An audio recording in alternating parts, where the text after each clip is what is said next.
welcome back to Judes & Co. with me, Miriam Kate, and joining me until 7 o'clock, I've got my panel, former editor of The Sun, Kelvin Mackenzie, and broadcast journalist Judita DaSilva. And of course, we want to know what you think about the topics that we're discussing tonight, so please get your views in at gbnews.com/yoursay. Now, today marks a year since Sir Keir Starmer's landslide general election win. The new Prime Minister warned us that things would get worse before they got better. Things are worse than we ever imagined. In the first few weeks, we discovered a £22 billion black hole in the public finances. And frankly, things will get worse before they get better. Now, in the last 12 months, the Prime Minister, Sir Keir Starmer, has faced fierce criticism and in recent weeks has overseen a string of U-turns, from reversing plans to cut winter fuel payments, finally agreeing to a grooming gangs inquiry and infuriating farmers over inheritance tax. Labour's honeymoon period is well and truly over. But supporters say that the government has boosted NHS funding, they've expanded childcare and raised the minimum wage. In an interview, the Prime Minister denied the accusation that he's become like a football manager who's lost the dressing room on the first anniversary of his election. We also need to emphasise the very many good things we have done. That's been because we've pushed through on them, but they've made a material difference. I'm really proud of that, and we'll keep on punching through. I'm a hard enough finding out who it was who said that, so I can have a discussion with him. And of course, throughout this time, the Labour Party's popularity has fallen from 34% at the general election to just 23% in the opinion polls. Now, what a year. Let's get the thoughts of my panel. Now, Kelvin, it's a little bit unfair, I think, on Labour. They came into power. If you read the left-wing press, it talks about this landslide victory. But actually, only 20% of the adult population voted for Labour. They never really had a majority of support, did they? No, they didn't. But actually, Starmer was right in one respect.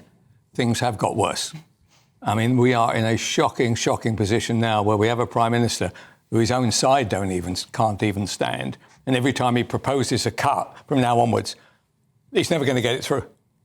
So he's going to take money off the middle classes, effectively, because they're the only people that have got any money. The wealthy have all buggered off and the skint haven't got any. So I'm afraid we are done for. We're going to watch 4 years of basically Labour MPs saying no and looking out the window and Starmer joining them. Starmer won't survive. I don't know whether Reeves deserves to survive. I actually felt quite sorry for her about dropping a tear, but I know, having spoken already to you guys off camera, that no woman that I've seen speak to in GBNews feels anything but contempt for her and believes that what she's done is a great disservice to women. I don't feel contempt at all. I feel really sorry for her. You could tell you were the editor of The Sun. That's a complete misrepresentation. You told me that she had done a disservice to all women by dropping a tea. We're not blaming her for that. And what I said straight after is that what it also was, what more so it was an indictment on the way the institution works, because I cannot understand why nobody in that entire room did not just stop, whether you're from the Tory side or their own side, and go, Keir Starmer. Well, why didn't your great Prime Minister say something? He is literally 2 inches. And I explained that I can actually understand that if I had the 48 hours he had, the level of pressure, you're going into with PMQs and you know what's coming down the line, I would have a clinical myopia and focus on the wall of If he can't spot his chancellor weeping, then what chance has he got? He won't even know out there. He won't know that there are millions weeping at his... Kemi Badenoch, no matter whether you're on opposing sides, there is a general mantle carry that all women have in politics, where you're moving the conversation forward and the possibilities forward for every woman that comes after you. When you stood up, why not say your colleague looks to be in distress? Does she need to leave? In that sentence, you're already saying that there are cracks showing in your formation. She was quite friendly, actually, Charlotte Badenoch. She did more than Starmer did. She mocked her and said you look miserable. He didn't even support her. She mocked her and said you look miserable. While she looked miserable... Miserable? She looked beyond miserable. She was crying. Judita, what you said earlier about the myopic focus that the Prime Minister will have had, I think that's true. And when you're in the Hold on a second, you're a Tory MP. Yeah, when you're in the House of Commons... Get her off. Get her off. I'm no longer a Tory MP, as you well know. When you're in the House of Commons, it's an incredibly noisy place. You don't sense that on TV because the sound system's very good. It focuses very well on the person who's speaking. But it's incredibly noisy. There are people who are deliberately trying to distract you. It's Prime Minister's question. It's the most focused point of the week for him. I fully understand why he didn't... This is absolutely serious, Kelvin. Now, but people around her should have noticed and should have escorted her out. But I don't think in that situation it was the Prime Minister's responsibility at all. Because she should never have come into the chamber, really. Every Prime Minister should actually have a level of clinical tunnel vision to be effective in that PMQ's period. I hope next time he's carrying a handkerchief with him. But I think that it was on everyone else that either the humanity of the Tories or just like efficiency of Labour to just go, there's someone in distress, and she should have known, which is why I said, like, you've done a disservice, is that once you've gotten to a point where you cannot get the reins on your emotions... OK, in that case, is it now time for her to go? No, it's not. Has she not. Now? OK, well, is it time for Starmer to go? I mean, this must be the worst double act in political history. In 1 year, not only have they cratered their own party, they've actually spawned, as we speak tonight, another party. What a credit that should be given to Keir Starmer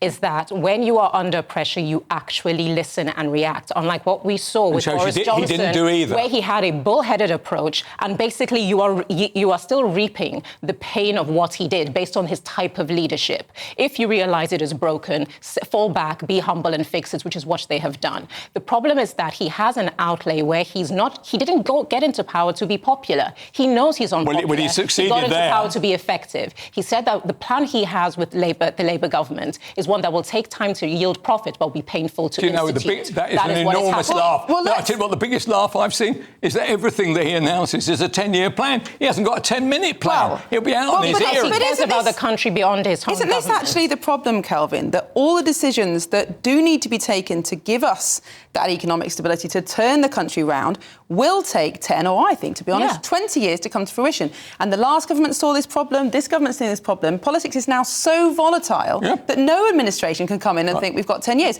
So what is the answer? What should he do now? Why does he bother to say? Why didn't he say, I've got a 10-minute plan? What would you do? If you're Prime Minister right now, what would you do? Come on. The first thing I would do is I would spend at least 20 seconds firing Starmer and Reeves. After that, on a policy basis, what I would certainly do is actually say, I am not going to put up a minimum pay anymore. Nobody can afford it. I'm not going to put up NI for everybody. I'm going to actually, hopefully, give you back some NI, and I'm not going to put up any taxes. But what I am going to do is I'm going to set about the benefits, and I don't care about all the lies that are being told to assessors and the like, in order that if I've got acne, obesity, I've got a free car, if I've got a drink issue, I'm going to really attack that. I'm going to freeze pensions. Right? Boom, that's it. Nobody gets anything. We're going to have to do what Greece did and what Argentina did. We have been living beyond our means by Tories as well as Labour. So Farage is going to have to adopt these kinds of policies. Otherwise, he's going to be in exactly the same position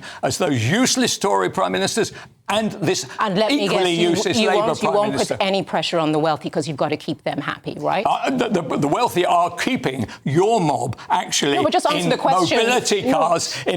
Just answer the question. Leave the wealthy alone. The entire benefit keep them happy system. at all costs. Thank God for them. OK, let's just change tack slightly. So I was reading Judita today, the Institute for Government, doing a review of the year of this government and the economy. And they were saying, they were criticising Labour's statement that they found this £22 billion black hole. But what they were saying is that there is a conspiracy of silence by all parties before the election at how bad the state of the finances were. Now, whoever's telling the truth, Labour do have a problem now, don't they? It's very difficult for them to save money because their backbenchers don't want to do it.